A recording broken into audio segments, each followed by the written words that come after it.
నీటి వనరులను సంరక్షించడం కూడా నేల ఆరోగ్యాన్ని కాపాడడానికి తోడ్పడేటువంటి అంశం. నీరు లేని నేల మళ్ళీ ఎడారిగానే మారుతుంది, అది ఇంత సారవంతమైందైనా. కాబట్టి నేలకు అవసరమైనటువంటి నీరు వర్షాధారంగానే కాక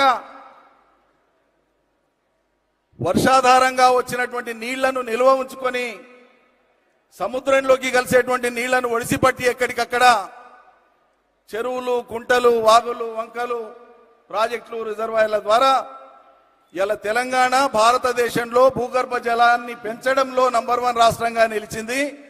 ఎక్కడ చూసినా కూడా నీటి సంపద, జల సంపద. ఈరోజు తెలంగాణ నేల మీద మనుషులే కాదు, వ్యవసాయం వృద్ధి అయినటువంటి కారణంగా తెలంగాణ నేలంతా పచ్చబడ్డది. ఎక్కడ చూసినా కూడా పచ్చదనంతో పరుచుకొని ఉన్నది. అదేవిధంగా తెలంగాణలో పశువులు కానీ, గొర్రెలు కానీ, ఇతర జీవ సంపద అయితే లైవ్ స్టాక్ అంటామో మనం, అది సుమారు ఇవాళ 2019 లెక్కల ప్రకారంగా 5 ఏళ్లకోసారి పశు గణన జరుగుతుంది. 2019 లెక్కల ప్రకారంగా 3,26,00,000 జీవాలు ఉన్నాయి ఇవాళ తెలంగాణలో. ఆ జీవాల వల్ల జరిగేటువంటిది, అవి నేల మీద సంచరిస్తూ వాటికి దొరికిన ఆహారాన్ని భుజిస్తూ వాటి మలమూత్ర విసర్జన ద్వారా భూమి సారాన్ని పెంచేటువంటి ప్రక్రియ కూడా తెలంగాణలో జీవజాతులు తోడ్పడుతున్నాయి. ఈ విధంగా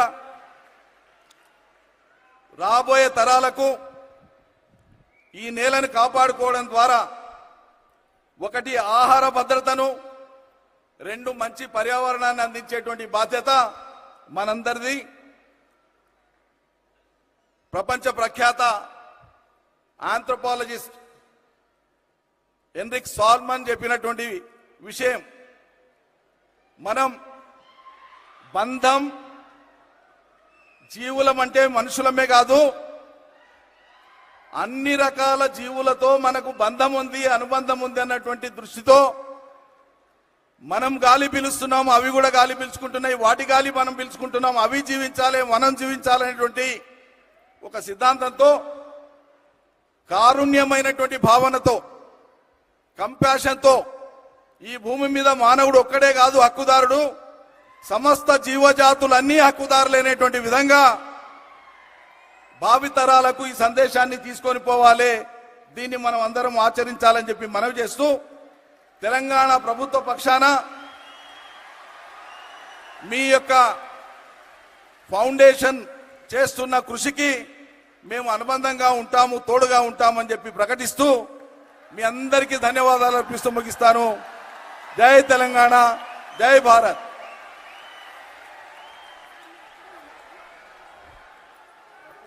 Thank you so much, Niranjan Reddy Garu. And as a part of the Save Soil movement, on this historic day at Hyderabad, the Telangana government and Isha Outreach shall be signing a memorandum of understanding to rejuvenate Telangana's soil. That's a proud moment for Telangana and the Save Soil movement. And దీనికి గాను వేదిక మీదకి మనందరికీ ఎంతో ఇష్టమైన మన ప్రియతమ సద్గురు గారిని ఆహ్వానిస్తున్నాము. Sadhguru Garu to please come on to the stage,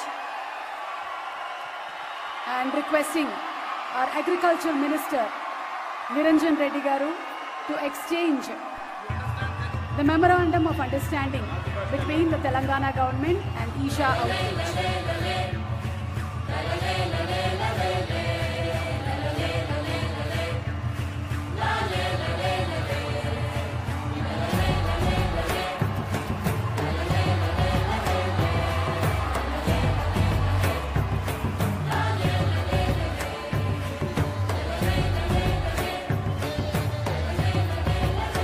Indeed is a historic moment.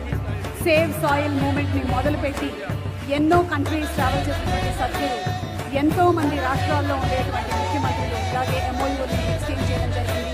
And ఈ రోజు మన తెలంగాణలో ఉండేటువంటి వాళ్ళందరికీ గర్వకారణం ఏంటి అంటే తెలంగాణ ప్రభుత్వం కూడా MOUని సేవ్ మూవ్మెంట్తో ఎక్స్చేంజ్ చేయడం. నిరంజన్ రెడ్డి గారిని ఒక్క నిమిషం వేదిక మీద ఉండవలసిందిగా రిక్వెస్ట్ చేస్తూ inviting on stage minister Srinivas Goud గారిని వేదిక మీదకి రావాల్సిందిగా రిక్వెస్ట్ చేస్తున్నాము.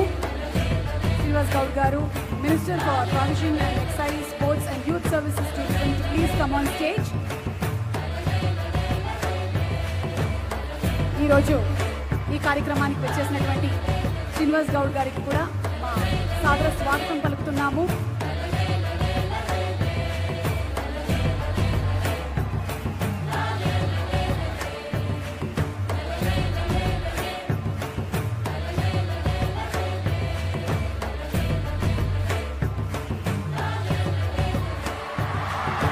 Also requesting everybody to hold your placards, Save Soil. మీరు చేయగలిగింది మీ social media pages, Twitter, Insta, FB ఎక్కడైనా సరే ఈ మెసేజ్ని మీరు షేర్ చేయండి. మీ కంపెనీస్లో కూడా మీరు ఈ మెసేజెస్ని షేర్ చేయండి. Address the cause and be earth buddy. Let's join hands together for save soil. మట్టిని రక్షించండి, అది మనల్ని రక్షిస్తుంది. మట్టి లేకపోతే మనం లేము.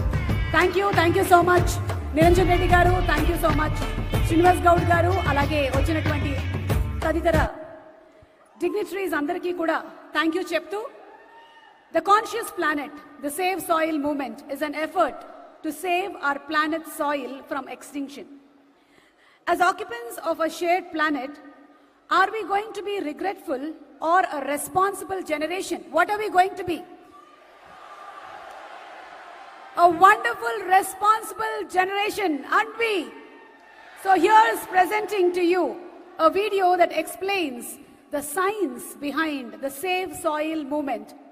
Please orient yourself towards the screens, please. And here we have the video that explains the science behind the Save Soil movement. We are talking about climate change, carbon emissions, and global warming and various other aspects,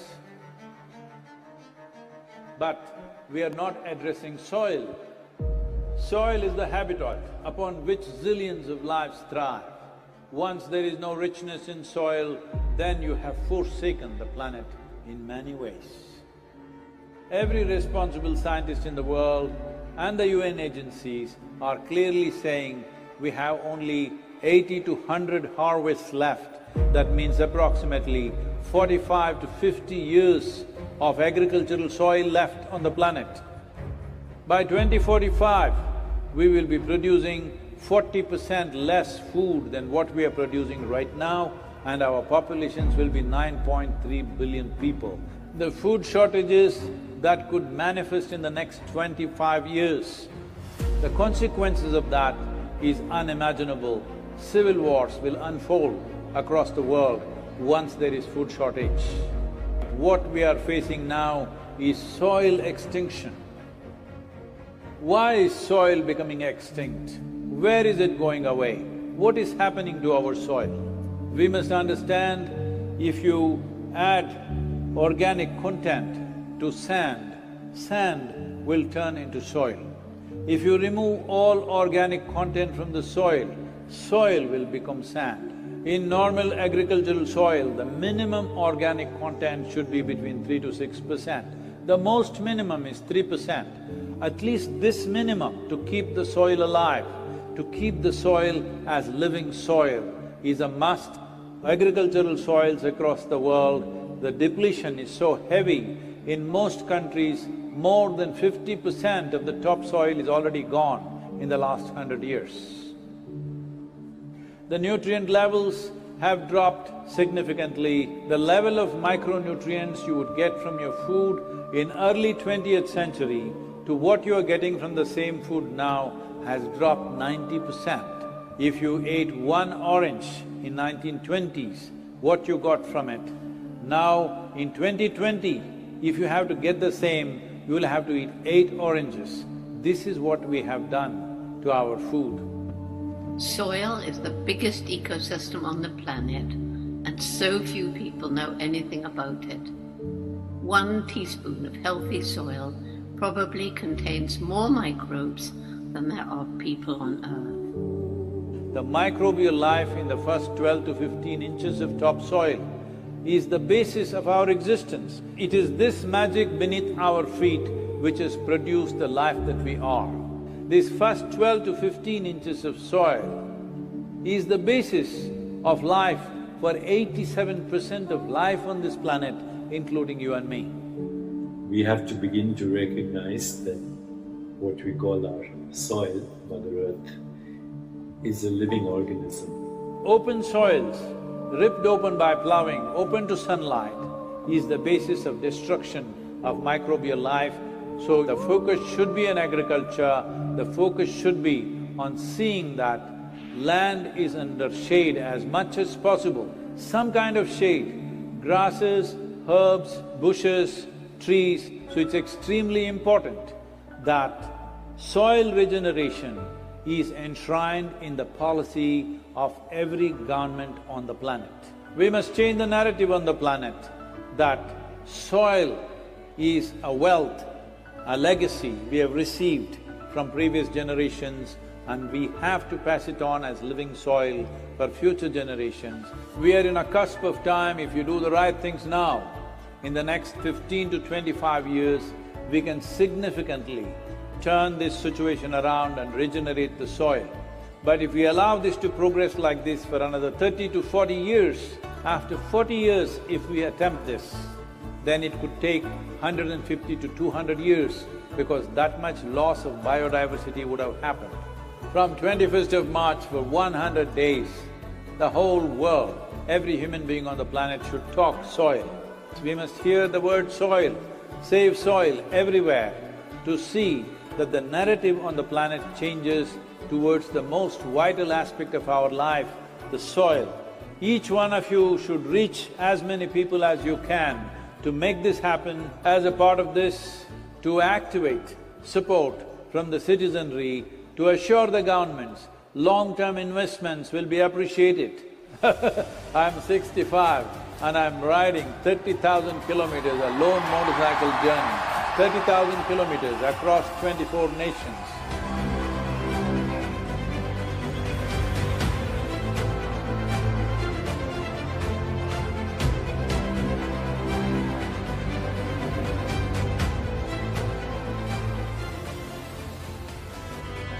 Sadhguru, thank you for what you're doing. Dear Sadhguru, one of the world's voices and leaders on soil conservation. وابدا بالنسبه لنا في رابطه العالم الاسلامي As for the Muslim World League, we are completely ready to help you.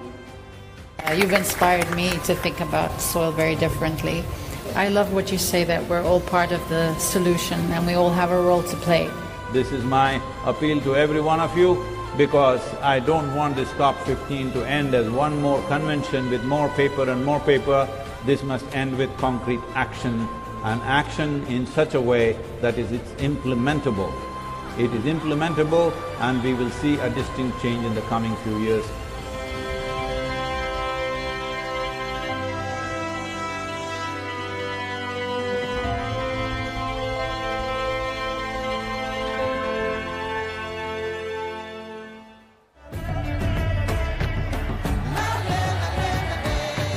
This is a perfect confluence of how we see things and the importance of the soil. Save the soil.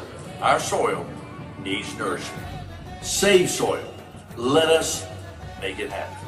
सदगुरु जी ने यात्रा की, दुनिया को मिट्टी के प्रति स्नेह तो पैदा हुआ ही होगा, लेकिन भारत की मिट्टी की ताकत का भी परिचय मिला होगा। I salute you, your energy and your dedication, and my full support of what is needed from the Palestinian side. To honor the people of this country, I want to thank you very much.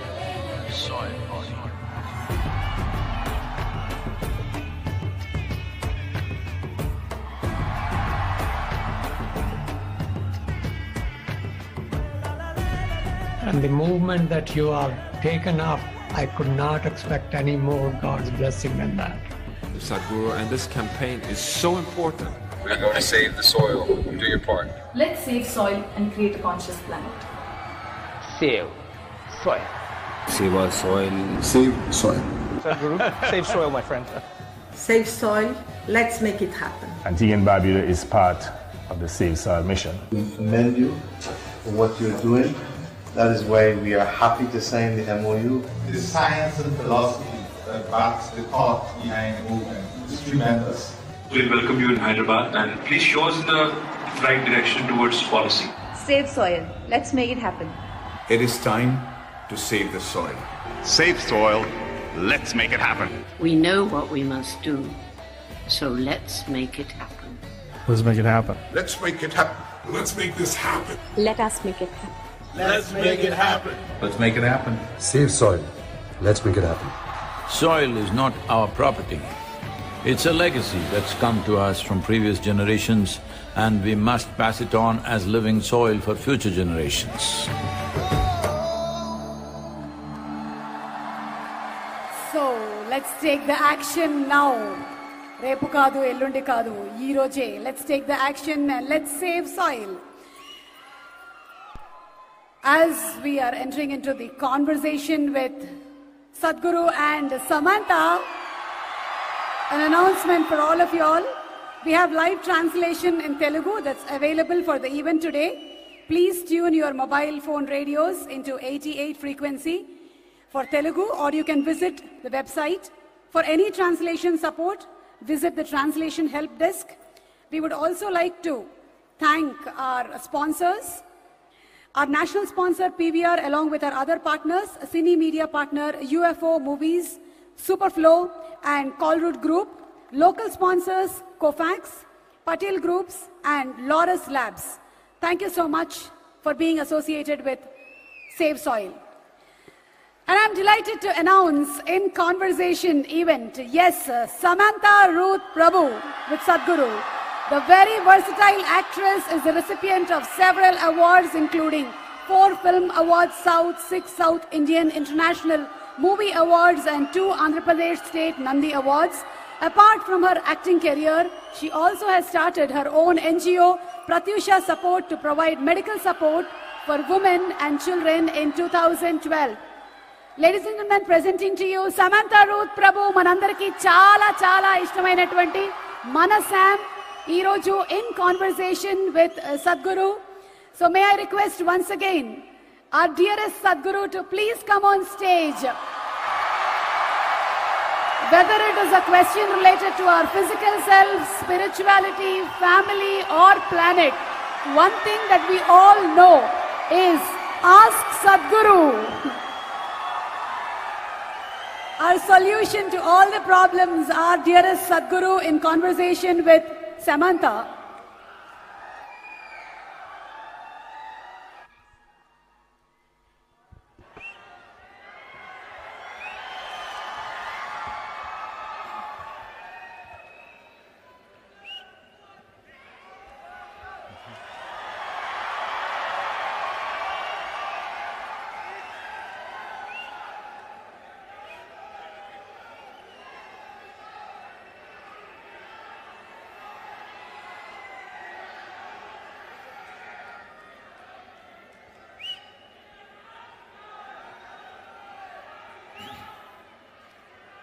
Kalo na janati tava jananam,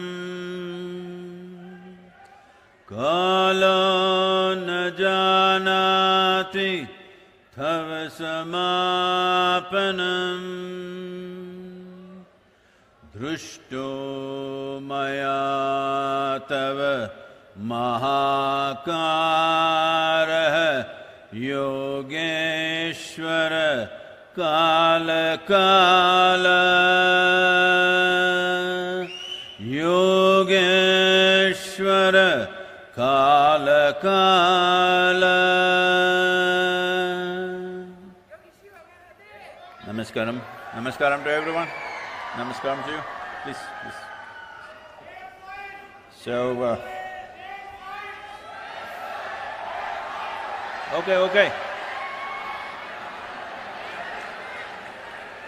Don't tell me, huh? You need to tell the world.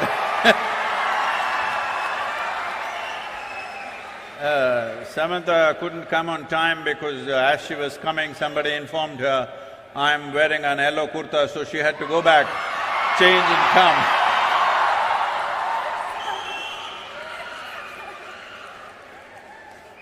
Good evening, Sadhguru. It is absolutely an honor. Her volume up, please. It's absolutely an honor to be in your presence. I don't usually carry cue cards, but you know, when you talk, you have the tendency to make people freeze, and I might forget my name, so better safe than sorry. Welcome back to Hyderabad. Thank you. The 94th day of your motorbike tour to save soil. 562 events, 26,000 kilometers. I'm just tired saying it. Don't you ever get tired, Sadhguru? See, people continuously asking me almost everywhere, looking at the schedule and the distances we are making. Like what is that, 562 events. 562 events means on an average 8 to 9 events per day is what's been happening along the way apart from the riding. So,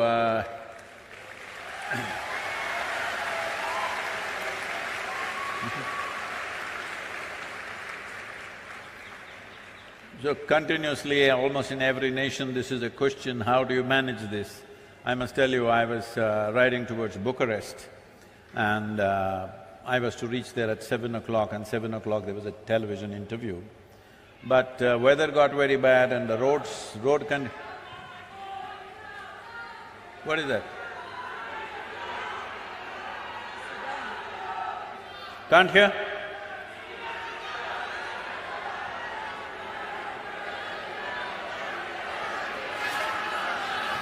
What? You're blocking the view. You can see there. That's okay, please. Now they can't change that, please. You look at the screen. You always seen Samantha only on the screen, so what does it matter? It's not me they're here for, Sadhguru. Huh? It's not me they're here for. So I was to go there at 7 o'clock in the evening, but the ride became 9.5 hours instead of 6 hours as it was planned. So I reached there around 11:15 and they were still waiting, the television crew. So I walked straight into the event and well, an hour and a half when we finished, it was nearly 1 o'clock in the morning, and then I was talking to them. So this anchor said, at this age, how do you ride for 9 hours and come and do an interview and you're still fine? He repeated the word "this age" 3 times and I didn't like it. I'm warning you so that you don't use that. I'll make note. So I told him, see, I lived my life so intensely, I never had the time to get old.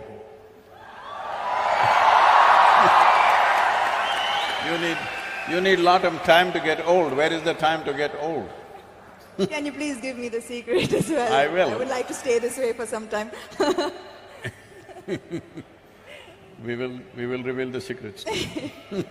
So I see your amazing bike, and some would say a bike tour an unusual way to create awareness. Why a bike tour, Sadhguru? Why a motorcycle?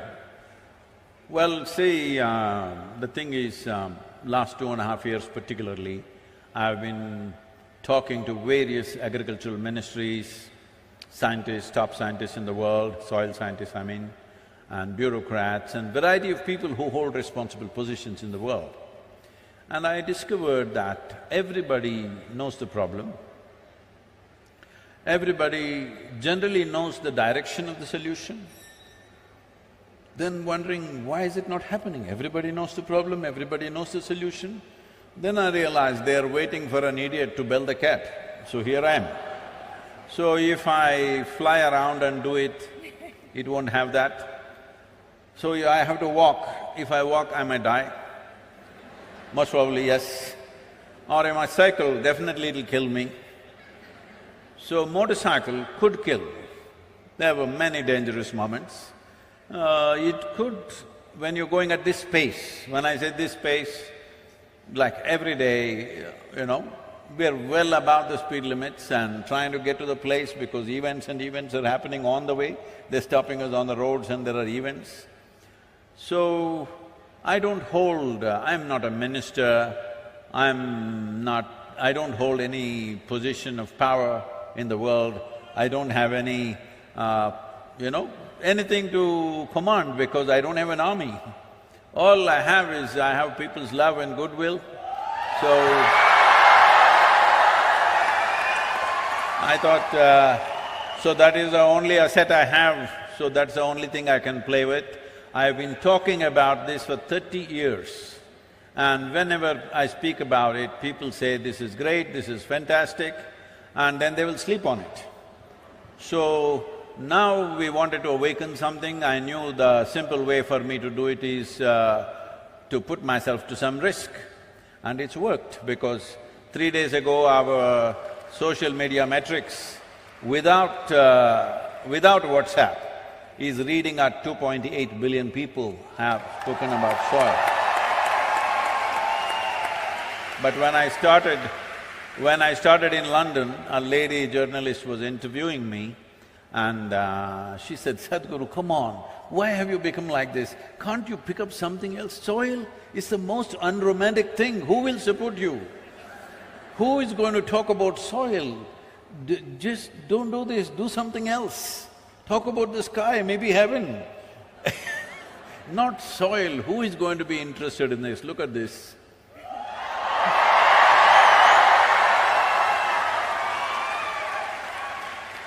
There is this constant question about river water being wasted to the ocean, Sadhguru. So, is there a way that we can save it? See, the river water must go to the ocean. On the way you can drink, you can irrigate your lands a little bit, you can use it, but river water must go to the ocean. This is a very wrong concept which a lot of states are unfortunately taking. If the river water does not go, enough river water, I would say in ideal conditions, minimum 50% should go. But with our population pressure, where we have 4% of the world's land and 17.6% of population, world's population, with this pressure, you cannot expect 50% to flow. At least 25% of the river water must flow into the ocean. Why? India has 7,600 square kilometers of coastline. So along this coastline, there's an ecosystem which is marine kind of ecosystem. It's a completely different ecosystem than the marine ecosystem and also different from the river water itself, because it's a meeting of these two, meeting and mingling of these two different types of waters. If this buffer goes away, then marine ingress will happen. Marine water will start percolating into the soil and coming in.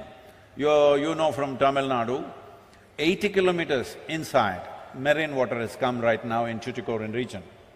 Just 15 years ago, it was all sweet water. Today, all the wells are salt water. People have vacated the whole villages.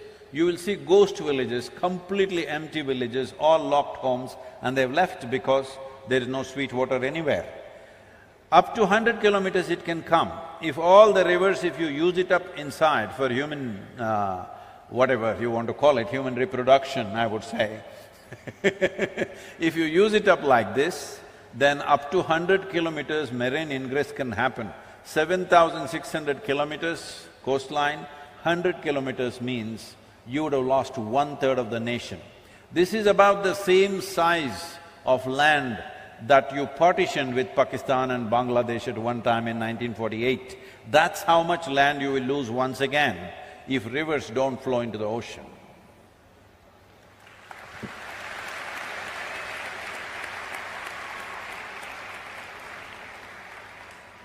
Sadhguru, since I have this time with you, I'm going to be greedy and ask a few questions that have been on my mind for a while.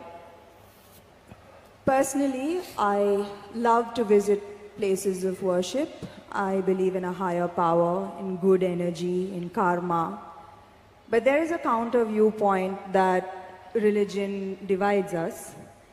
What is the purpose of religion in our lives today, and how would you answer an atheist who says that the world would be a better place without the divisive policies of religion? I very much agree with that. Because of the way we are propagating it today. See, most religions that you know today, in its infancy, started as spiritual processes, as a quest for human being to know something beyond just eating, reproducing, sleeping. Beyond that, because there's a longing, it's not taught to you, there's a natural longing within you. See, if you're struggling for food, food will be the only thing. If you're struggling to have a shelter, that'll be the only thing. Suppose everything you want is just provided today, then suddenly you wonder, why am I here? What is it?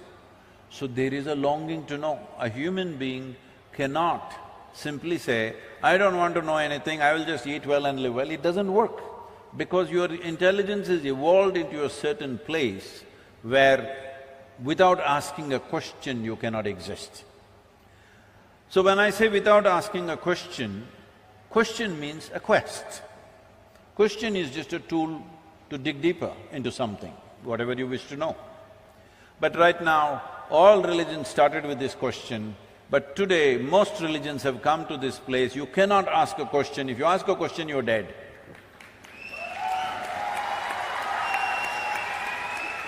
So, with what purpose it started and what it has become today is a different thing. So, we need to make a distinction between religion, religious process and spiritual process. It has become necessary today to do this, because today religion means belief.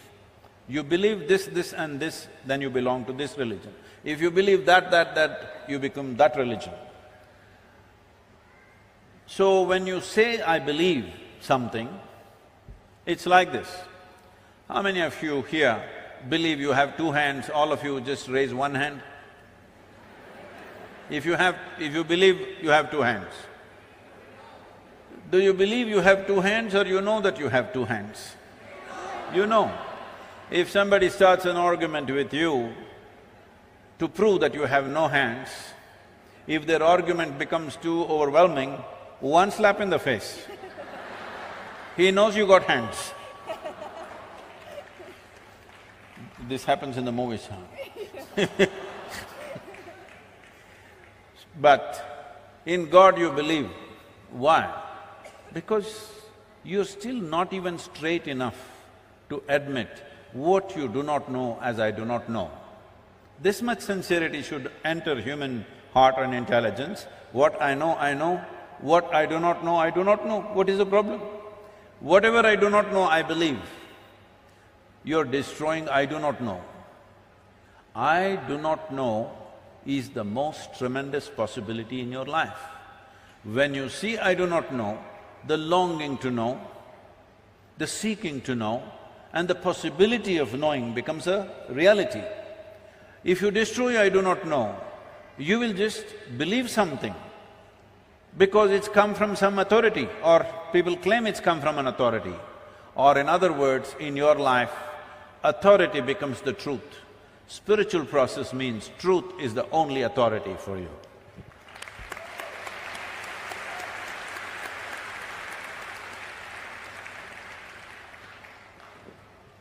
Another question that has been on my mind lately is how much of one's life is a result of their past karma?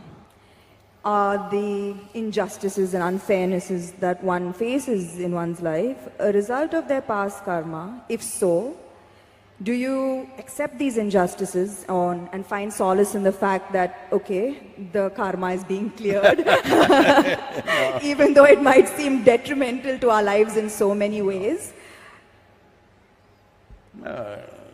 Samantha, you're old enough for this. I'm not saying you're old, I said you're old enough. Do you still expect the world to be fair to you? That's why I'm asking this question. Can I blame it on my past karma is what I'm asking. I want the world to be fair to me is a schoolgirl question. By now you should know the world is not fair. It will not be fair to you. But if you dig deep into yourself and have a taste of life, not a taste of your thought and emotion, the taste of life that you are, then you will see life is not just fair, it's just fantastic. So, do you want fair life or fantastic life? You must decide.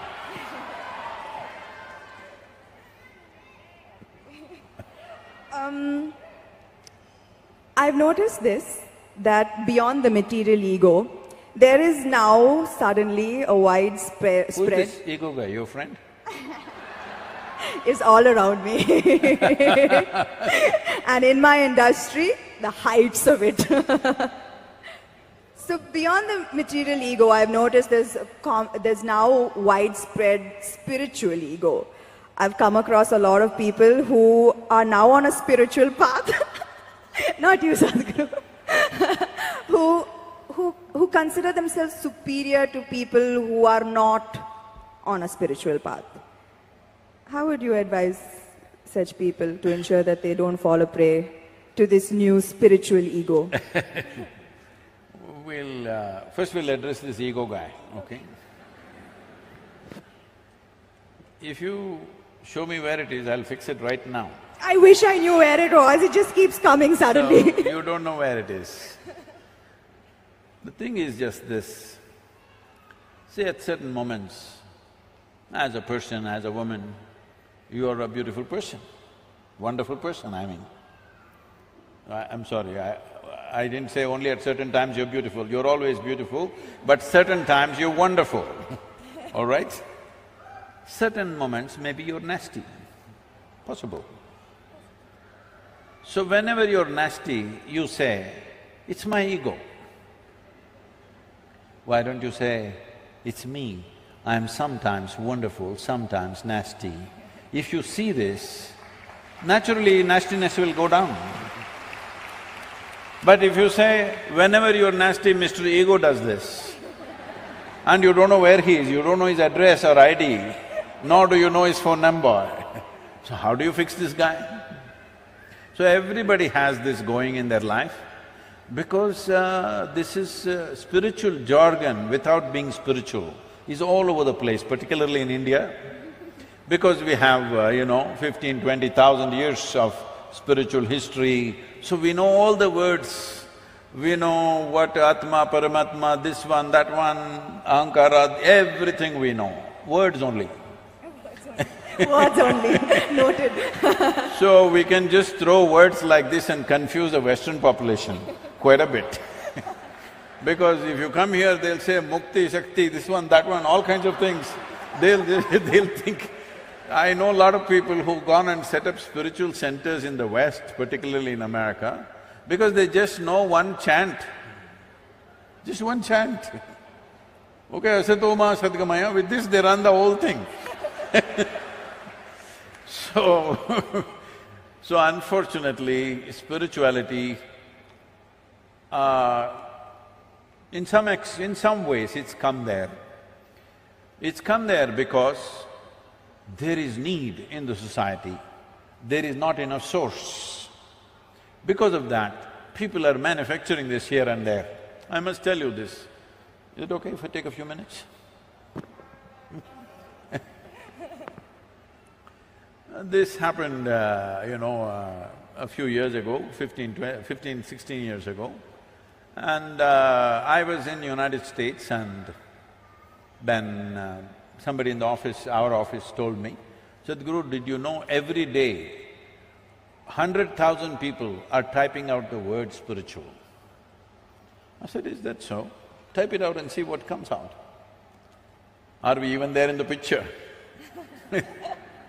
They typed out spirituality. First thing that comes up is a spa in Mexico. You've been there?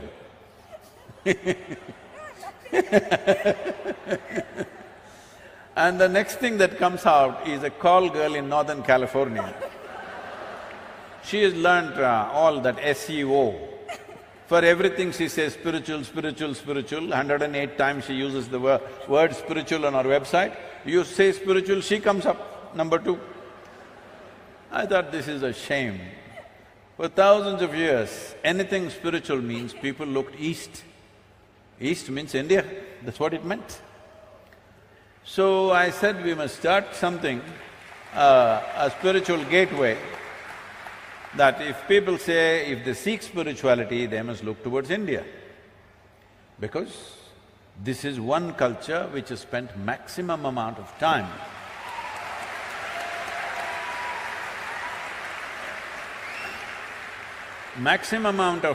exploring human consciousness and the mechanics of what a human being is, how this functions on the surface and its very core.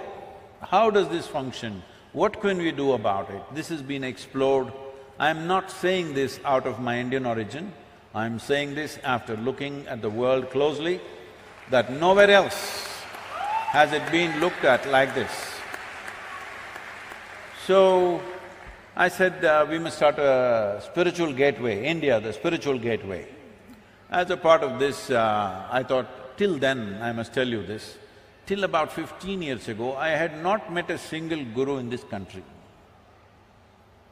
I just did not meet, I was just busy doing my own work. I never thought I had to go and look for somebody, I had never been to any other ashram anywhere. And then I thought, okay, let me make an attempt, then I started making phone calls. They all received my call pretty well, and then I started visiting some people and started putting together. We had one meeting with 125 gurus. We made this thing that nobody talks about their philosophy. You keep your philosophy, this is just a meeting.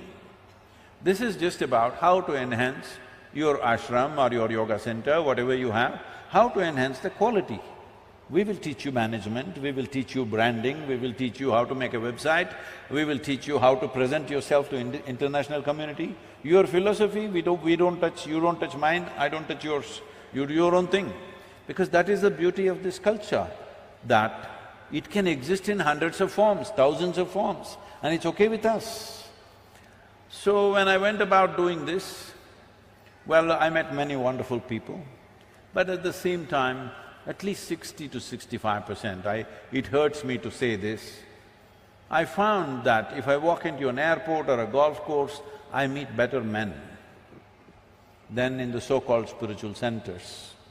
Because it's full of jargon, no heart, no depth, no profoundness, simply one chant, one nonsense, one philosophy that they read somewhere. It's going on like this. This needs to change. So to bring this profoundness to people, as people get closer to me, I get harder and harder and harder. Those who are very close to me, I am bloody cruel. Yes, because just to bring integrity into spirituality is so hard. Because the moment they get spiritual, little, like you said, you're calling it spiritual ego, I call it spiritual airs.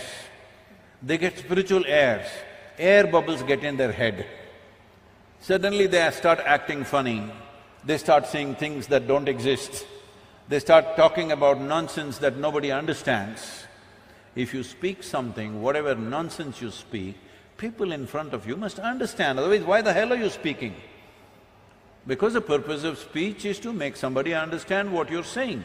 No, if I say something that you don't understand, I become big, you become small. This is rubbish. This is going on for too long. So everybody quotes a book, it all looks like, we are right now talking about earth buddies, we are creating an earthworm image, we are trying to create an NFT.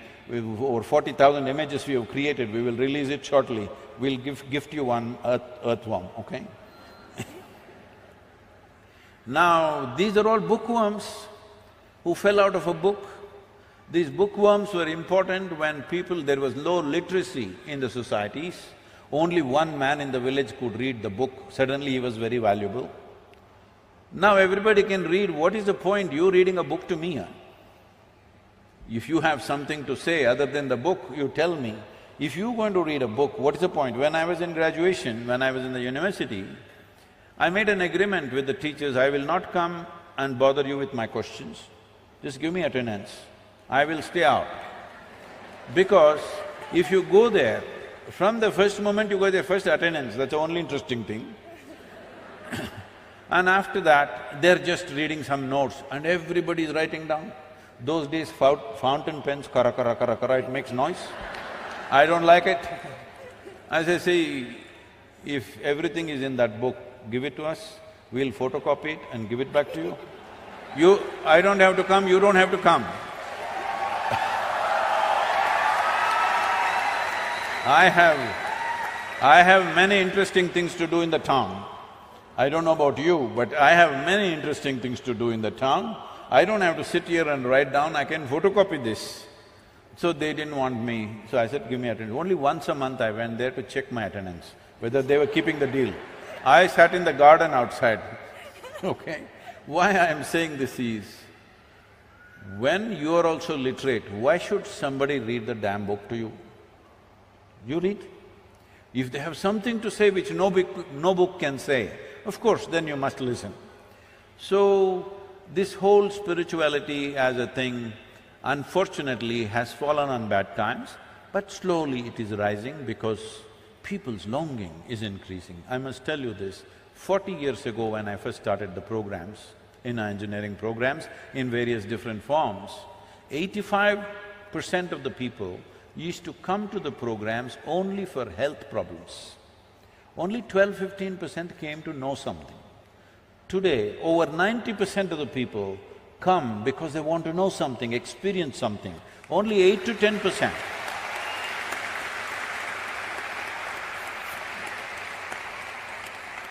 Only 8 to 10% are coming for health issues, which is a significant change in human consciousness. About this ego business, this is one thing we must settle. See, within you, is there only one person or two? I think one. You think one? I'm going to go with one. One. That means you're an individual. An individual means, the word individual comes from indivisible. You're not further divisible, that's good, you're an individual. If you are two, then you're either schizophrenic or possessed, psychiatrist or exorcist. Either a psychiatrist or an exorcist has to come.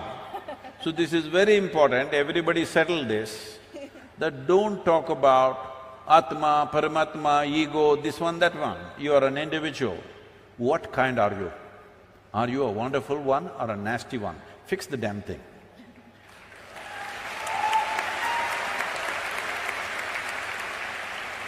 So you're saying, Sadhguru, don't give excuses that, you know, this is me and this is my ego and we are two different… No. You are one and take responsibility for it. If you do that, definitely you will eliminate the nastiness to whatever extent possible.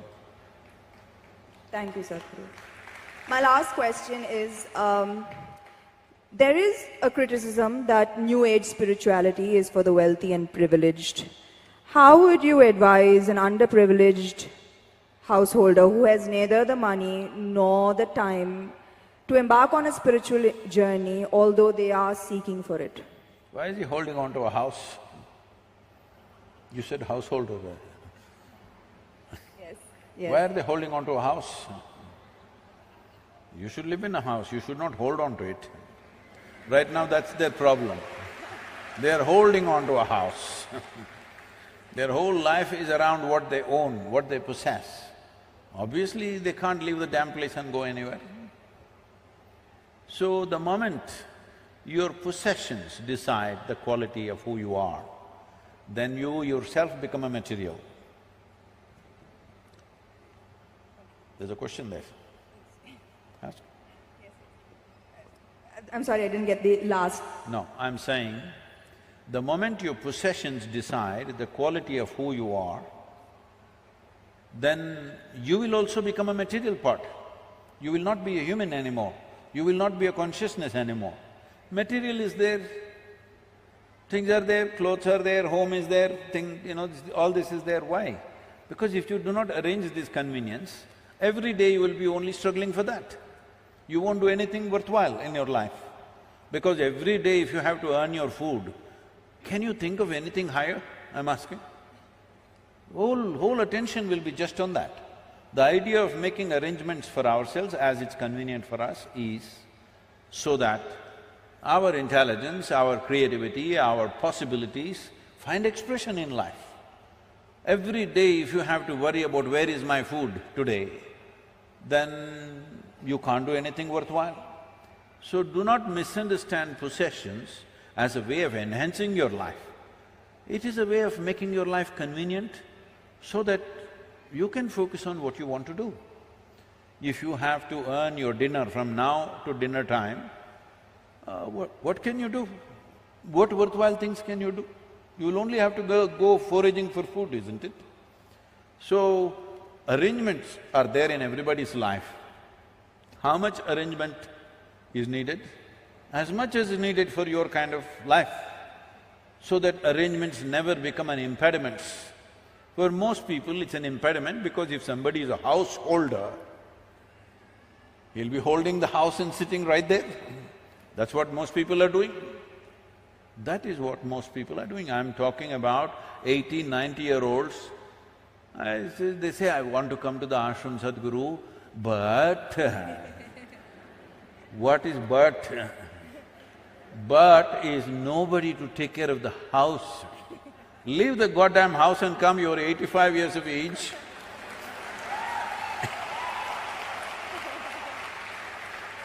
You're holding the house so much that you think it's going to go with you. There's no container service, definitely nobody transports homes. So, these householders, they must change their thing, they must live in the house. What kind of house? Whatever is convenient for them.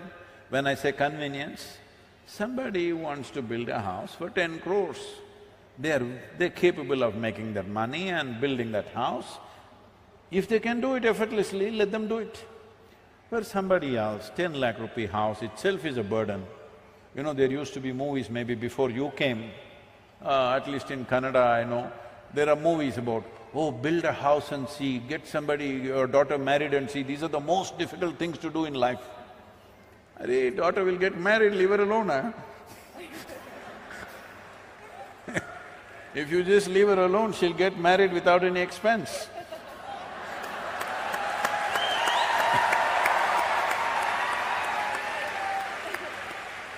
And building a house, if it is such a burden, why the hell are you building a house?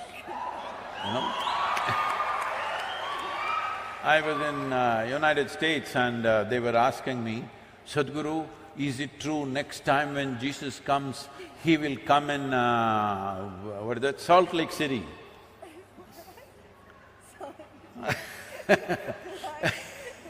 You know Salt Lake City, you don't know? Oh, there is a whole story, I won't go into it.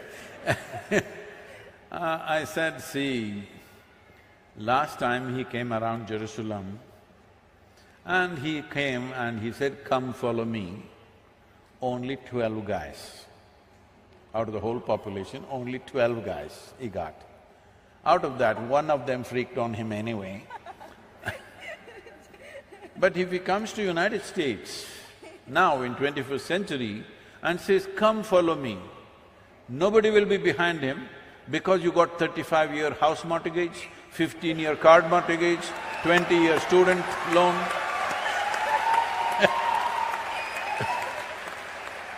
Where will you go?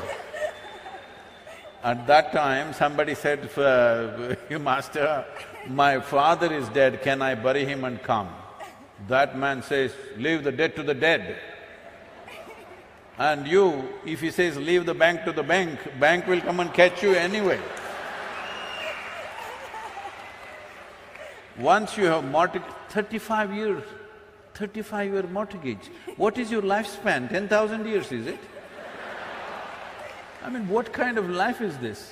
In 35 years, if something spectacular happened here, you can't change the direction of your life, what kind of life are you building for yourself? Hello?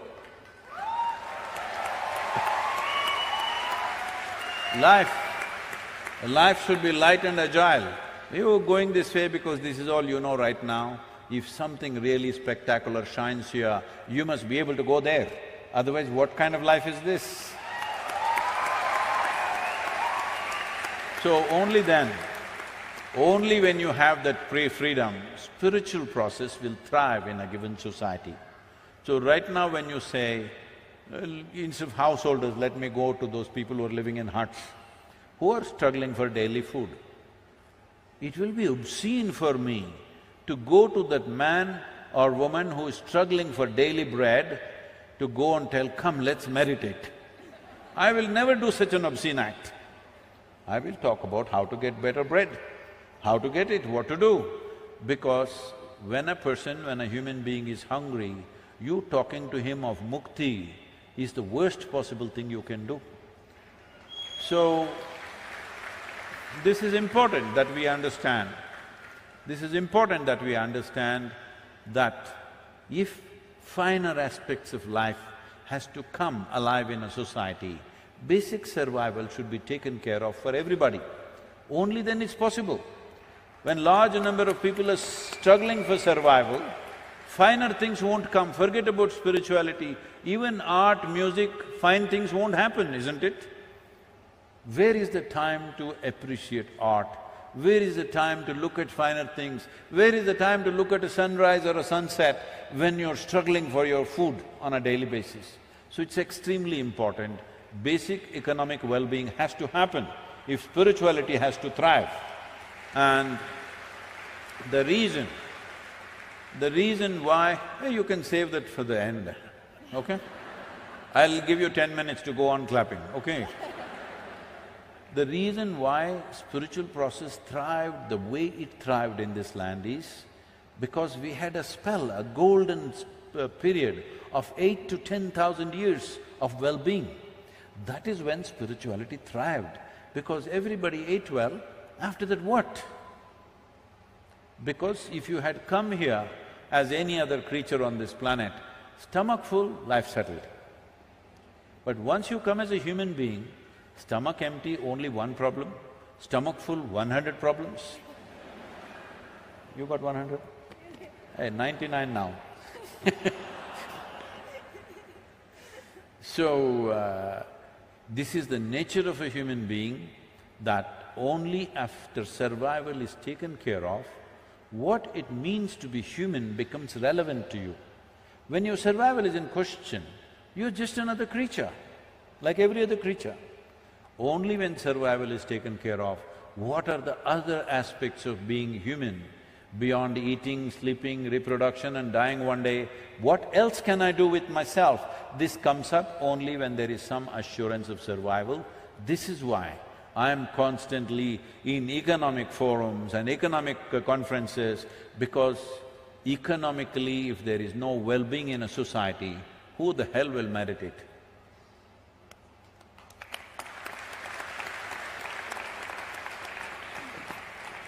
Thank you, Sadhguru, for your time. Thank you so much.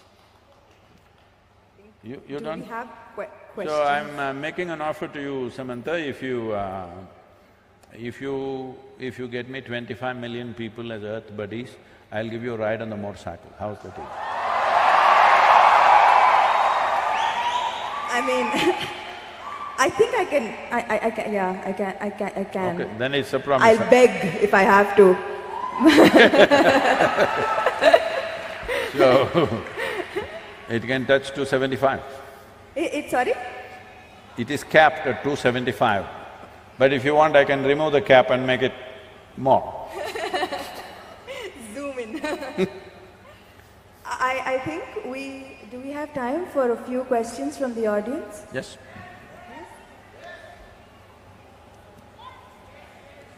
Yes, please. Yes, okay, great. Namaskaram, Sadhguru. Where are you? I'm here, Sadhguru. Where? I'm here, Sadhguru. Yeah, you must say, I am 10 o'clock. 10 o'clock. Yep. Glad to be here, blessed to be here. The question is, why our older generation used to say, whenever you are going to a great guru or someone, don't touch their feet, touch the soil. Don't? Touch their feet, touch the soil, and then you come up. Why you used to say that?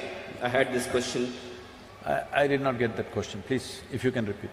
So, elderly people used to say that whenever you visit a great guru, don't directly touch their feet, but definitely touch just the soil before that. They used to say that. So, any reason for that, whether it is related to any Save Soil movement or spirituality movement? I agree with these elderly people, because when I'm riding, wherever, there are Save Soil lineups, a few are formally organized, others by themselves, a few hundred people gathering all over in every state that we are going. When I'm riding, if I ride away fast, they'll feel bad, I don't want to do that. So I slow down. The people who did not get this advice, these guys when I'm riding, they're coming and grabbing my leg. The motorcycle weighs 360 kilograms and they're pulling off my leg like this. They didn't hear this advice. I wish they had spoken more loudly. So the thing is, see, to touch a human being, even if it's a child, they must be willing, isn't it? When they're willing, maybe you can hold their hand, maybe you can hug them, maybe you can touch their feet. Depending on what type of relationship, accordingly people can do different things between human beings. Otherwise, in this culture we told you this. Now, lot of people have become half English in this country. They don't know why hands are shaken. Even in India, everybody is grabbing everybody's hands and doing like this with both the hands. You need to understand this handshaking came because of the cold in England. It's so cold, when you hold hands, you don't do that in 40 degrees centigrade. Sweaty palms. And on top of it, many of them are wearing jackets in 40 degrees centigrade. I was at a corporate meeting, a few years ago in Mumbai. It was a board meeting, they invited me because they wanted some advice on something. And everybody was in their jackets and ties. Outside temperature was around 36, 37. I said, see, if I had put my money in your company and I saw you guys wearing jackets and ties in 37 degrees, I would take away my money immediately, because you guys don't know what you're doing. Isn't it? You're supposed to manage everybody's money. You must feel the weather, hello? You must always be sensing for every sign that is there around you, economic signs maybe, business signs, but if you don't even notice the weather, you wear jacket, no Sadhguru, it is a requirement. Who made the requirement? Who told you it's a requirement? No, it's it is expected. I said, who the hell is expecting, huh? Why are you wearing a tie in India when the temperatures are the way they are? All this is done to prevent cold affecting your throat.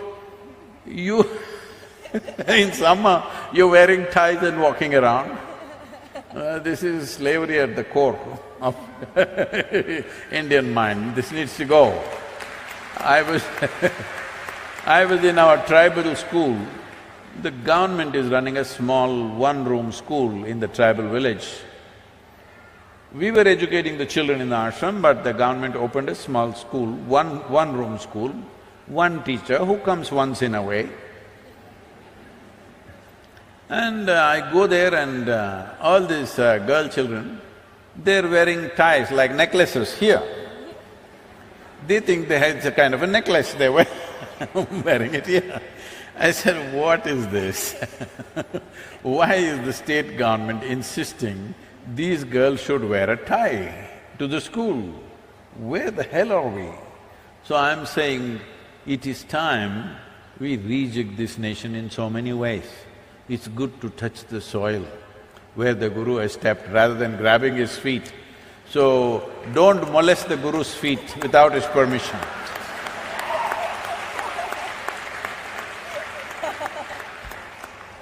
It's molestation, hello?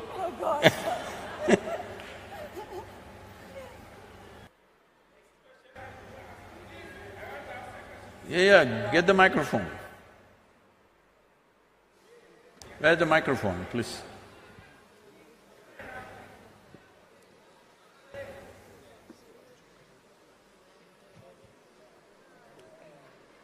Hello Sadhguru, my name is Seattle.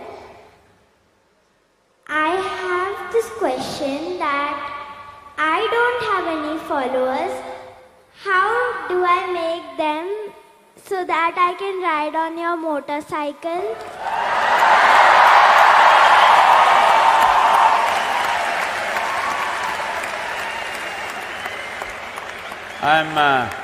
I'm reducing the number from 25 million to just 1,000 for you. If you get me 1,000, you get the ride. 1,000 you can do, I know you're capable of that.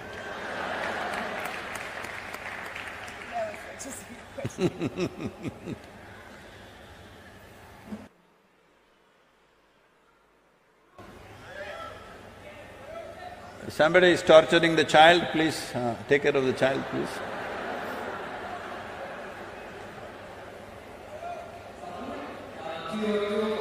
Where are you? Okay. Yeah. Hi Sadhguru, this is Anup Kumar Yama here. I'm the world champion gold medalist in Arjuna Awadi in roller skating. What did he say? I'm sorry, I'm not able to get it. Yeah, Sadhguru, I'm the world champion in roller skating and in Arjuna Awadi. So my question is, you have another 4,000 kilometers to go. Will you actually skate because it is more good of an exercise for you? Thank you, sir, no. I promise you'll have no broken bones though. I'm not going to break my bones on the motorcycle either. Wonderful, sir, thank you.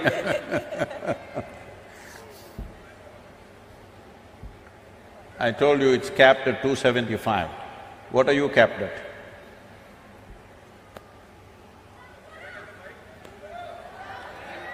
Please spread the microphone around, don't keep it in one place.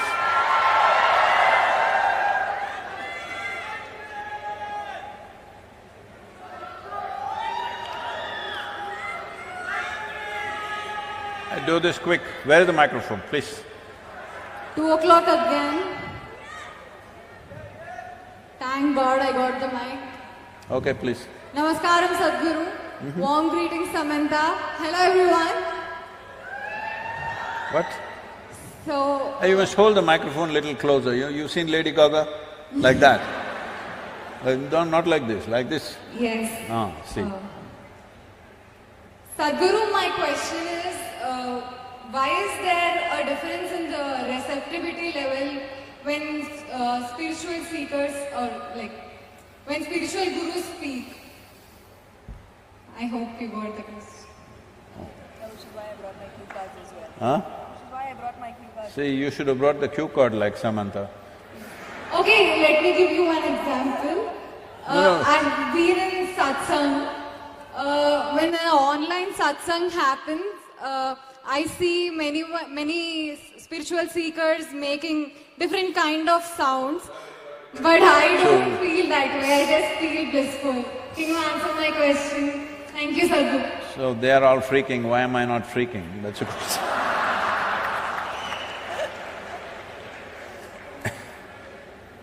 So, see, do not look at spiritual process as something different from life process. If two people eat the same food, both of them will not get the same level of nourishment. This is a fact. Same food, if two people eat, one person what they get out of it, another person what they get out of it is at a different level. Why is that so? That is the way you have kept yourself. In your life, the way human being is made, human system is a complex system, the most complex on this planet. Somewhere else, if there is somebody else, we don't know. But on this planet, this is the most complex life. The most complex life means, in terms of evolution, you are the flower of evolution. Compared to all the other creatures, this is the flower of evolutionary process. A flower that bloomed after millions of years of, I will say, R&D work. Research and development happened from an amoeba to who you are now. How much work? How many capabilities? How many sensitivities? How much competence? If you were an amoeba, what you could do, and today what you can do, is it even comparable? It's another world altogether. So for this much to happen, so much work has happened. Now once this complexity comes, complexity can tie itself in knots. To keep it open, to make it into something that will easily go in the breeze. If this was little damp, it wouldn't go. If it is little knotted, it wouldn't go. It has to… if the breeze comes, it must fly. But that is not happening to many lives because they've knotted themselves up. Why do they knot themselves? See, I don't know how old you are. By the time… you don't go till 18 these days.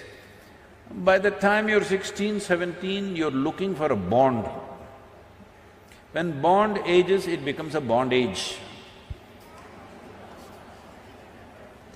Why are you looking for bondages? Because you're afraid of freedom. Freedom is a terrible thing. Anything can happen to you. Hello? Freedom is a terrible thing because anything can happen to you. People come to me and say, Sadhguru, please bless us, nothing should happen to me. Say, what kind of blessing is this? Let everything happen to you, huh? Let everything that can happen in life happen to you. What is it? Nothing should happen to you means you must be dead. Why are you even alive? So essentially, this is a hangover from the past. Right now, human being is in that state. Like if you kept a bird in a cage for many years and one day you took away the door. But the bird just sits there because food comes there, it's safe, it need not do all this nonsense. Lot of work, hello? Flying is lot of work, isn't it? Simply you can sit there and do kiki, pee, pee, pee and eat. That's what most human beings are choosing to do. What is safe? Householders, holding on to the house because it's safe. I'm not against your house. You need a house as a human being, you can't sleep under a tree. You need a house, but you should live in the house, not holding it. In your mind, if you're holding on to it, then you are a caged bird. As I told you, I know people who are 80, 90 years of age, they can't come for 3 days, they want to come desperately, Sadhguru, I want to come and be in your presence. They come, what is the problem? But my house… You are not a householder, house is holding you. So, like this you hold on to many things because you don't know. You are in the middle of nowhere, I want you to grasp this. Right now you're in the stadium, it's okay. Actually, if you look at it, you're on a tiny little mud ball that you call as planet Earth. You don't know where the hell it is floating in this cosmos, where it is going, whether it's going or not, whether it'll be there the next moment or not, you don't know. Do you know? Hello? Does anybody know, I'm asking? No. Does any scientist know? Does somebody else know? Nobody knows. But here we are sitting and fine, out of ignorance, not out of knowledge. Simply we think we are fine, we are forever. Don't worry, everything will be okay, don't worry, be happy, all kinds of stuff. No, the beauty of life is to know all the possibilities and still not to be perturbed or disturbed by that. Not knowing anything and you're okay, that's okay for a child. If you stay that way, we call you a retard. Yes, I know it's a harsh word to use, But that is the case. Because keeping yourself ignorant and thinking you're innocent is a retarded way of existence, isn't it? Hello? Am I saying harsh things to you? I'm like this, I'm horrible only, what to do? Because I'm not here to say sweet things and put you to sleep. I'm here to awaken people.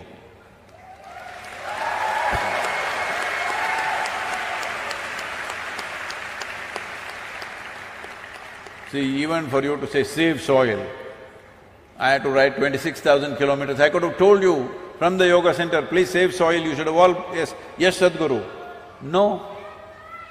30 years I've spoken, nothing. Now coming away, I'm glad you have. So, it's not just about that. The important thing is, you're always trying to hold on to something. If you sit on this chair for 3 days, this is chair holder.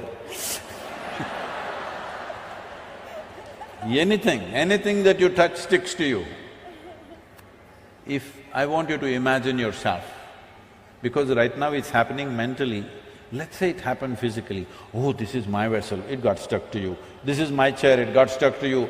This is my person, got stuck to you. That is my brother, my sister, my wife, my husband, everybody got stuck to you. What a heap of mess you will be.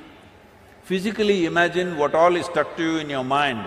If it was all stuck to you physically, how terrible a life it would be. And that's what is happening.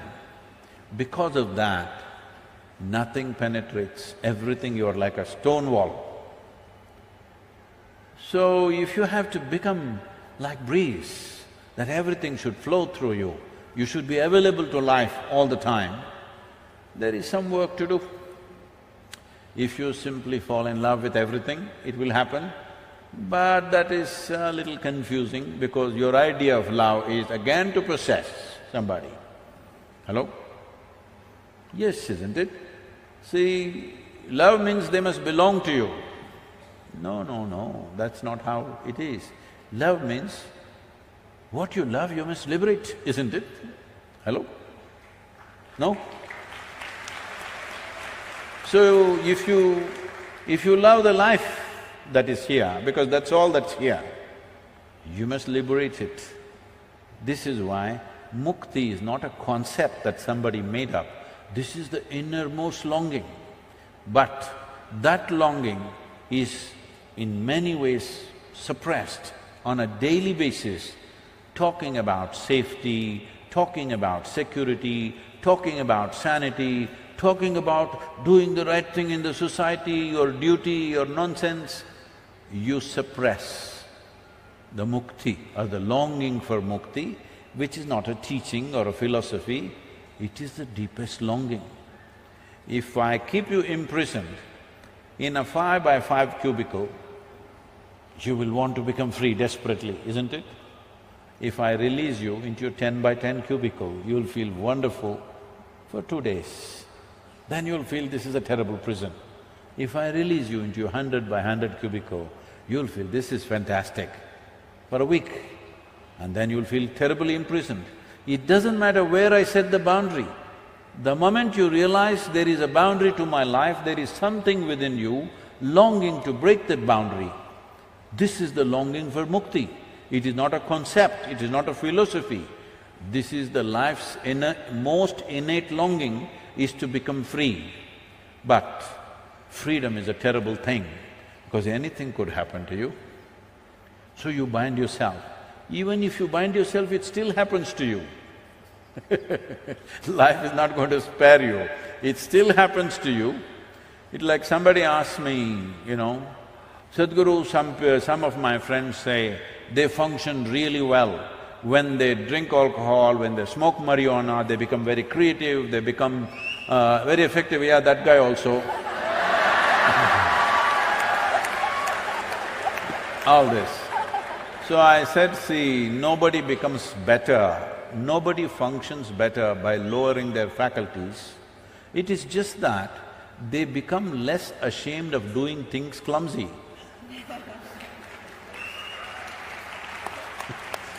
Alcohol takes away shame.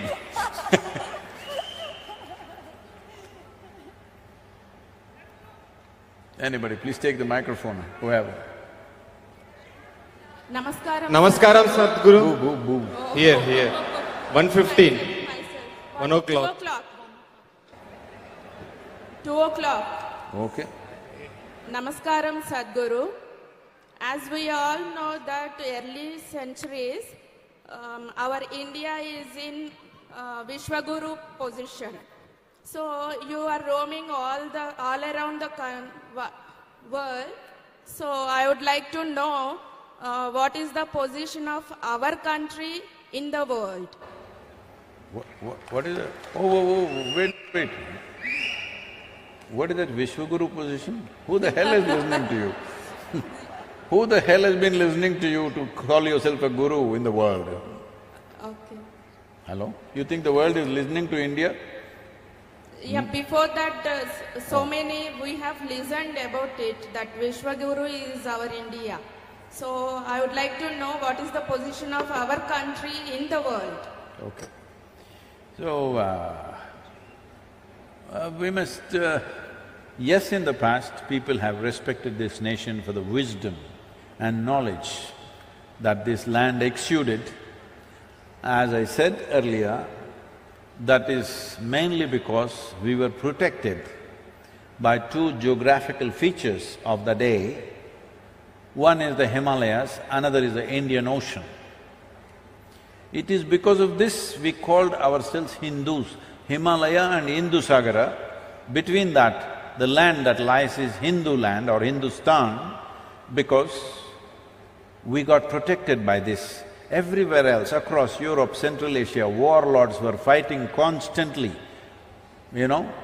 raping, looting, burning each other's habitations. But we were in a peaceful place because they couldn't cross Himalayas, nor did they have the means to cross the Indian Ocean and get here. Once they managed to cross Himalayas, after that you know what happened in the last 1,000 years, all right? So, because of that kind of protected geography, we invested in science, mathematics, music, spiritual process in a very big way. But at the same time, we did not produce fighting men. For that we paid the price. Now we have realized that and doing whatever we are doing is fine. So, yes, it is true at one time anything spiritual, anything profound means look towards India was a natural process. But I don't think we have that right now. We must gain it once again because we still have the possibility, we still have the fundamentals for that. We have the fundamentals, but we have to build on it. But there is a problem of, as I said, all sorts of people going and setting up spiritual centers in the West and doing some silly things and getting ridiculous amount of bad press out there. And what I have seen is, now it is different. Wherever I go, every door is open in the world. But in the last 30 years, every door was closed. A university, a conference, important events in the world, everything was closed for an Indian guru because people who went ahead of me had made sure that everything is sealed. Really, you had to really work hard and prove your worth, otherwise nobody would open a door for you. Today, everybody wants us, that's different, but unfortunately this has happened. A guru is a four-letter word, it's a bad word. What, you're a guru? They say, oh Sadhguru, you don't look like a guru. You don't talk like a guru. How is a guru supposed to talk? Oh, they're supposed to say some inane stupid things that nobody understands. Yes, really, openly, some top influencers in United States telling me this. A guru is supposed to say some inane, miserable things that nobody understands and nobody cares. Only in his community, people who don't know how to read that book, when he reads the book, they're listening to him. So unfortunately this has happened, but in many ways, we are once again putting India back on the spiritual map of the world in a big way. The reach across Africa, South America, North America, Europe, Central Asia. Central Asia is like almost 100%. I must tell you this incident. I was in Cote d'Ivoire, or it's called as Ivory Coast. I was in Abidjan, which is the capital. I was there for the COP15. My Saudi Arabian visa was not cleared. So, because I had time there, I went to the agency which was issuing this visa, but they wanted my fingerprints, so I had to go there. So this was in some inside locality, not a proper embassy. So I went there and I was coming out, somebody else was driving the car. I was sitting in the front seat. It was around 11:30, 12 in the morning, noon time. One guy was sitting there on the street side, on the floor. This is the kind of guy who is drunk by 11 o'clock in the morning. Or like that whistling boy. He's either smoked up or drunk. That kind of guy, sitting there on the floor, on the street, on the sidewalk. He looks at me and says, "Seriously, Sadhguru?" I thought, this is it.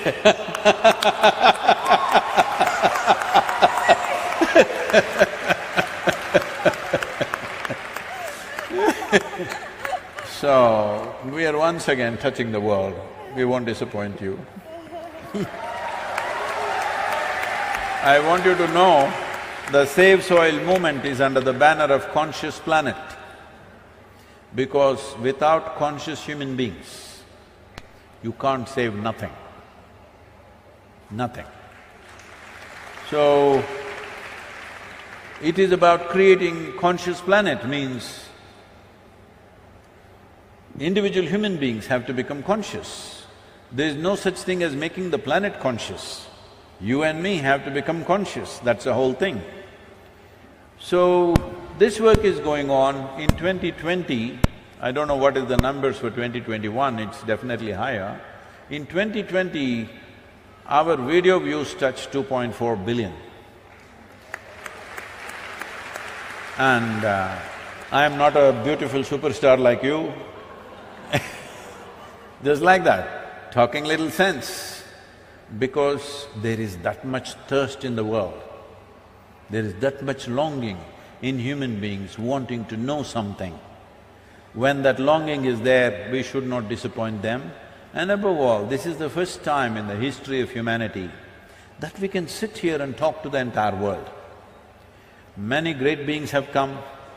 When they spoke, hardly 10 people could hear them. This is the first time we can sit here and talk to the entire world. When we have tools and technologies and possibilities like this, if we do not transform the world, it shows that we don't care enough.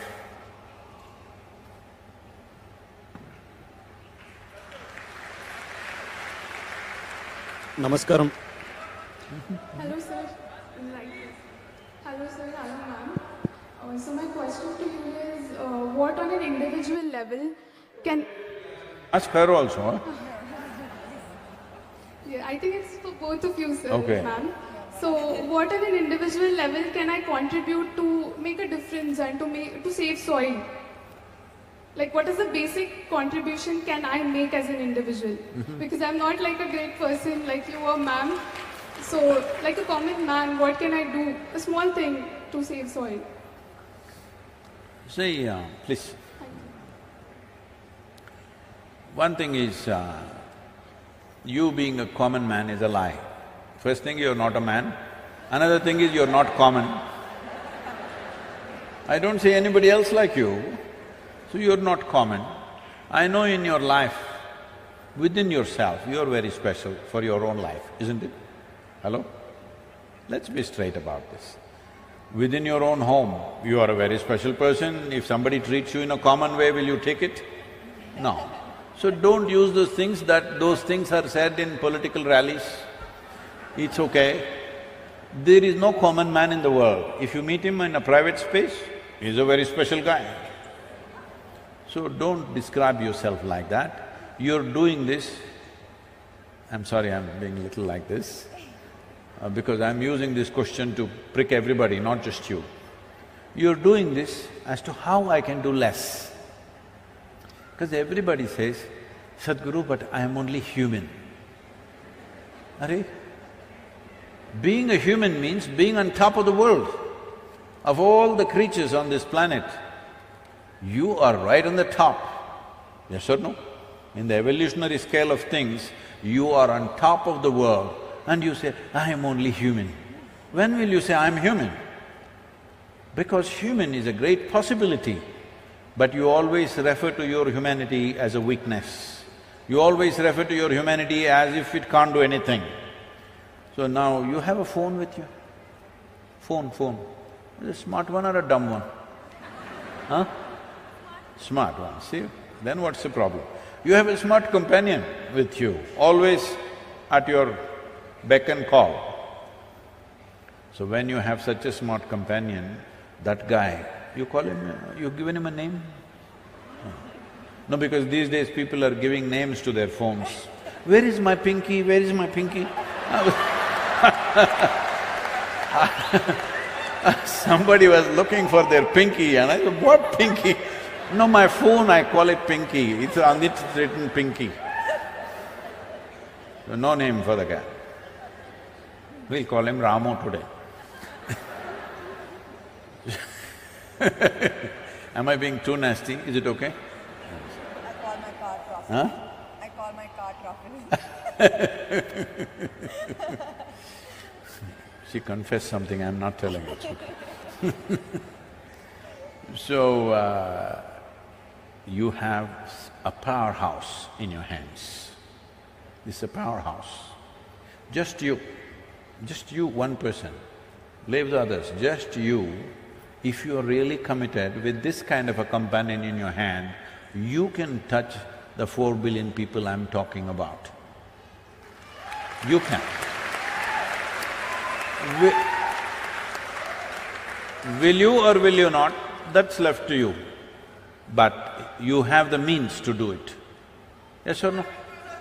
You have the means to do it, every one of you, you have the means to do it.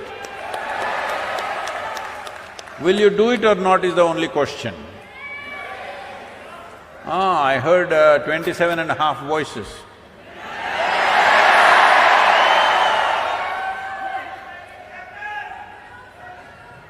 So, once you have this kind of means, if you really want to do something, there is nobody can stop you from doing this. Oh, I don't have a following, what to do? Go do a jig on the street, it'll be good for your health also. Really. You will have to get off those high heels and just do a jig on the street, something funny. Oh, how can I do this, Sadhguru, in Hyderabad? I have a position, this is the whole problem. The thing is, I want you to understand, first I came to Hyderabad in 1983. First my visit to Hyderabad. I had never been to this city. I came in the peak summer. I came on my… it's ironic that once again I'm here on a motorcycle. I came on my SD 250 Road King of the day. So, I always lived in Mysore, Bangalore and largely in the Western Ghats where it's cool, and I came to Hyderabad, the damn place was sweltering in the month of May. Mid-April I came and woof, I couldn't believe it, it was so hot, I'd never been to a place like that. And then because of thirst, I started drinking wherever, whatever, sugarcane juice, all over the place. So, I don't know anybody, this is the first time I'm teaching. I just came here and gave an introduction to auto rickshaw drivers, not auto rickshaw, there were only rickshaws at that time. So I spoke to 7 of them, 2 of them enrolled into the program. I went and spoke in the banks, I on the street sides, or here, there. In about 23 or 24 days, I enrolled 300 people. This is the first time I'm teaching, I don't know anybody in the city. And then after about 10-12 days, people saw the way I was going and somebody said, you can come and stay in our house. So I stayed in their house. They put me in the outside veranda, I stayed there and the mosquitoes were too much, so I went and stepped in the ISKCON temple for about 7 days. I ate the food that they gave me I didn't have to do these things. I come from a reasonably good family where they would have taken care of me if I want. But this is the way it was done. Then I caught some infection because drinking all kinds of things all over the place. So I was running temperature, but I was still going on giving introductions. There was one hotel called Taj Mahal, is it still there? What is that? Chikadpalli, yeah? What is that? What is that? That old railway station. What?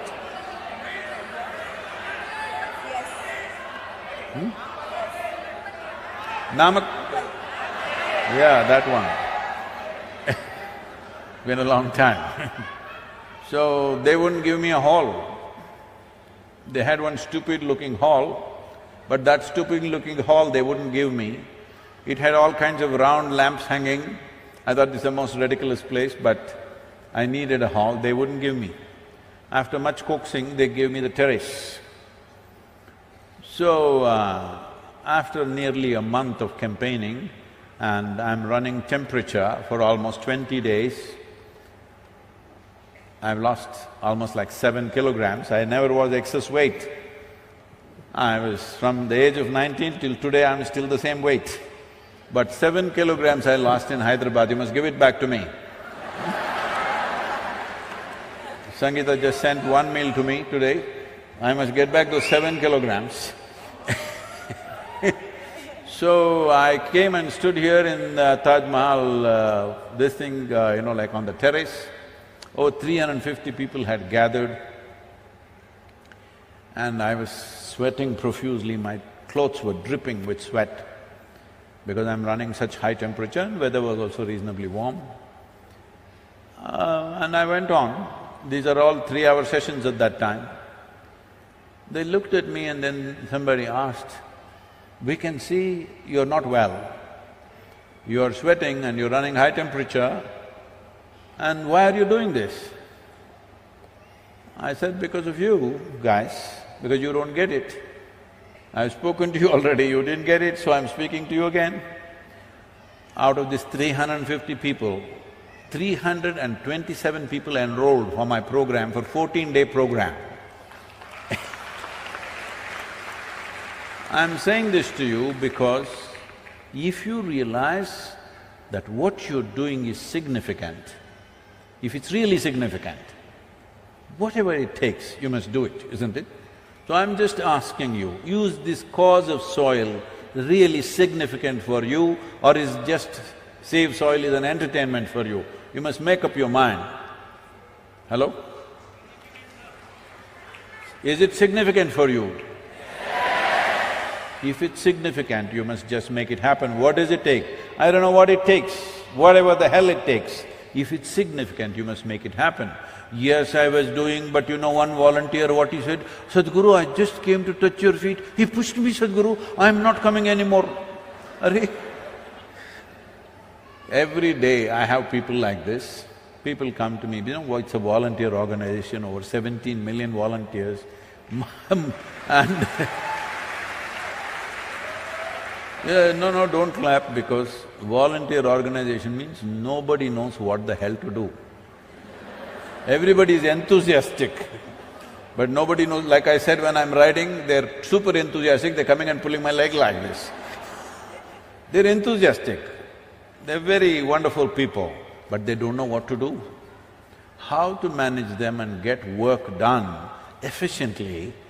You come to any of our events, not one event ever fails.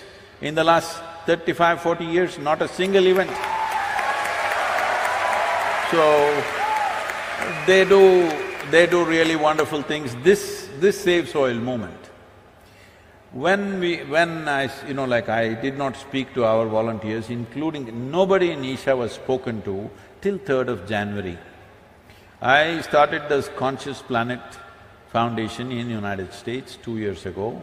I've been working with just 8 people, trying to figure out a few things. Only on 3rd January, I called about 15, 20 core volunteers in the ashram and told them, we're going to do this international. So, there is no time, let's do it in 2023. How can we do it in March 21st? Just 2.5 months, not possible. I said, this is 2022, it's happening. Then some of the people, even in the core group, started saying, no, no, Isha cannot do this. These are all volunteers, how can they do this? There's so many complexities. Going through 27 countries through borders, you don't know how many complexities are there. Because of the war, the route changed 3 times. And because of this extra 1,1800 kilometers we did, which we had to accommodate in the existing schedule which was there, all this seamlessly, our volunteers, without a single hitch till this moment.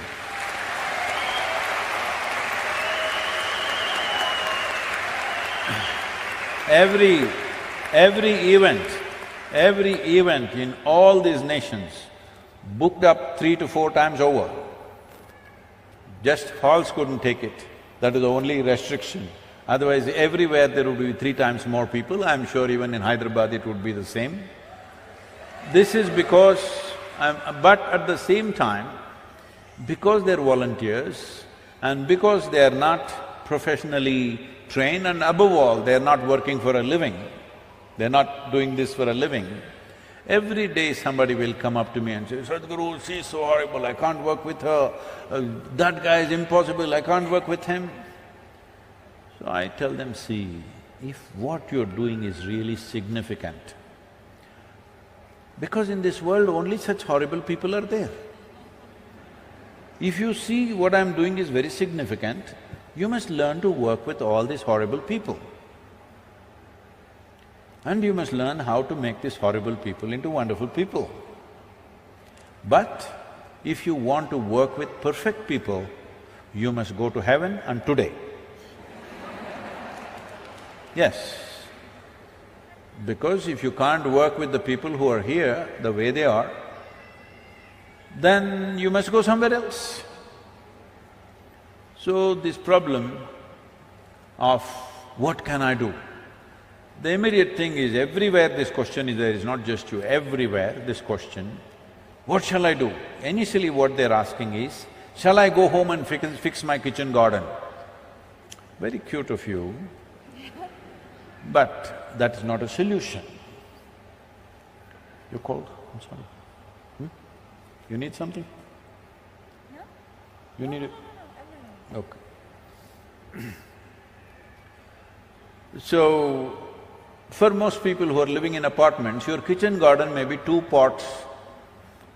One may be some kind of a flower thing, another may be 1 tomato hanging there. That's your kitchen garden. You want to go and fix it.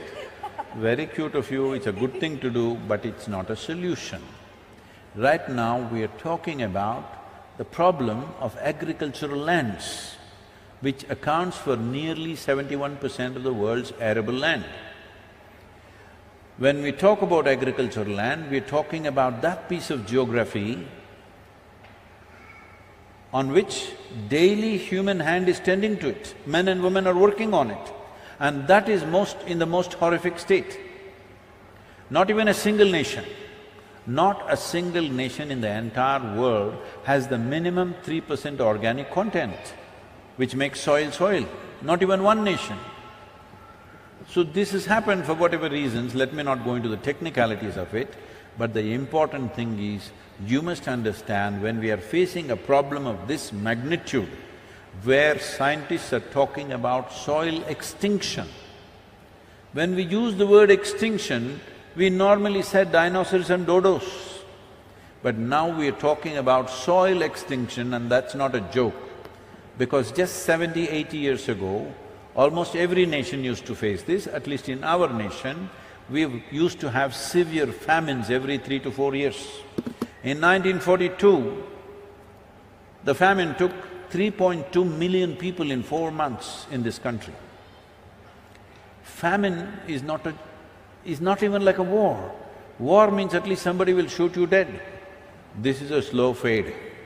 3-4 months it takes to die slowly. Most terrible things will happen to you. You will lose your humanity altogether. There have been many nations, many situations, I don't want to name them, but there have been many places where people have chopped off the limbs of their own children and eaten to survive, because they didn't want to kill their children. Do we want to drive the world once again in the direction of the famine? because that's exactly where we are pointed right now. The whole world is moving towards a famine. It is not even that we have not reached there yet. Already 2 nations in Africa, today you just see the news, 2 nations in Africa are going into severe famine. 49 million people are not going to have any food. David Beasley, who was on the video I saw, he said, we don't have the money to provide food. Last year they provided food worth $9 billion. This year they asked for $15 billion. They are not getting it because everybody is talking about Ukraine. Next year they want $22 billion. How long will you run the world like this? Food must grow where people are, isn't it? You get it from here, there and give aid, is it going to work for long? This year, I want all of you to know this and feel it in your hearts, otherwise what is the point? 350,000 children could die in the next 4 to 6 months because there is no nourishment. How can we let this happen? After all this infrastructure, this education, this information, this technology, everything, once again we are driving the world towards famine. This is simply unpardonable as far as I'm concerned. We must turn it away. Fortunately, 74 nations have already declared, others are examining the Save Soil policy document. I'm sure they will move in that direction, I have no doubt about it. We will also work on this. We are setting up a 25-member scientific committee which will handhold small nations. After this journey is over, the real hard work begins. So what can I do? One thing is, you can give your time to me, I can make use of you because you have a smart friend. That is one thing. But right now, you use your smart friend, look him up properly, explore your smart friend properly. There are so many possibilities there. Do something, do hee, ha ha, do a jig, do a song, do whatever damn nonsense you want to do. But somehow awaken the world to this, because otherwise, once again we are driving towards famines. This time, it could be a global thing. When food scarcity comes, I want you to know, whoever has the biggest guns will take the food. Even if you grow it in your backyard, you will not eat it. Just know this. Thank you. Thank you so much, Sadhguru, for the beautiful insights. And yes, we are all with you in the Save Soil movement. Thank you so much, Samantha, for joining in conversation with Sadhguru. And I spoke very harshly in the last answer. I want to say something nice. Ask a nice question to somebody, a fun question. The last question, please. Okay, anyway, we can take somebody across anything only if they are willing. Willingness means, let me tell you, this happened. Wait, if I have to tell you a story, you must be in the right mode. When I say once upon a time, you must say ha ha. Hello? Once upon a time. Shankar and Pillai had 3 boys.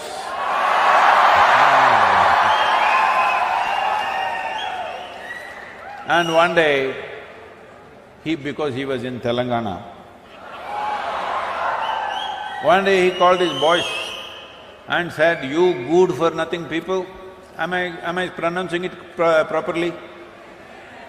My accent is correct? You good for nothing fellows, you must do something good in your life. The boys asked, the Telangana boys, they asked, "Father, what is good? We don't know what is good, how to do good." They said, "You don't know what is good? Do something good." "But we don't know what is good, how to do good." "Do something, go out, help an old lady to cross the street, do something like that." So then the boys went out. In the evening they came back. So Shankaran Pillai asked the first boy, "Did you do something good?" "Yes, father, as you said, I helped an old lady to cross the street." "Ah, you are a good boy." Second boy came, he asked him, "Did you do anything good today?" "Yes, father, I helped an old lady to cross the street." "You also found another old lady?"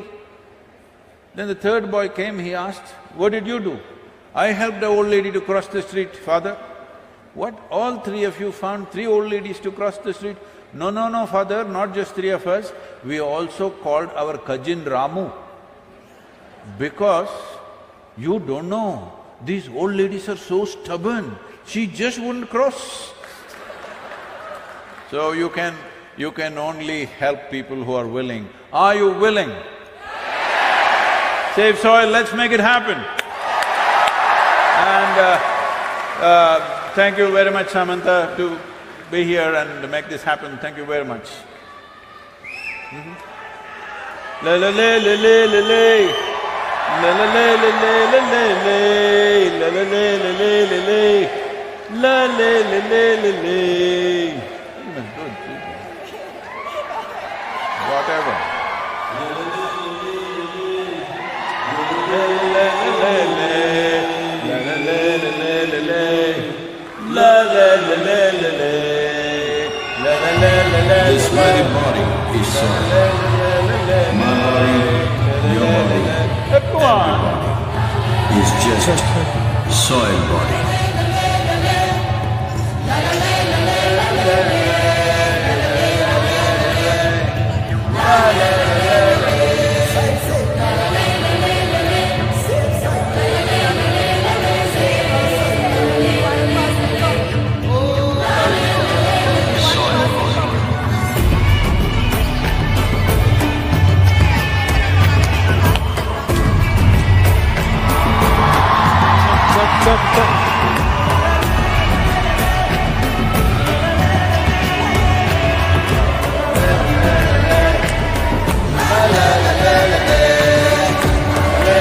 The magic of soil is it turns death into life.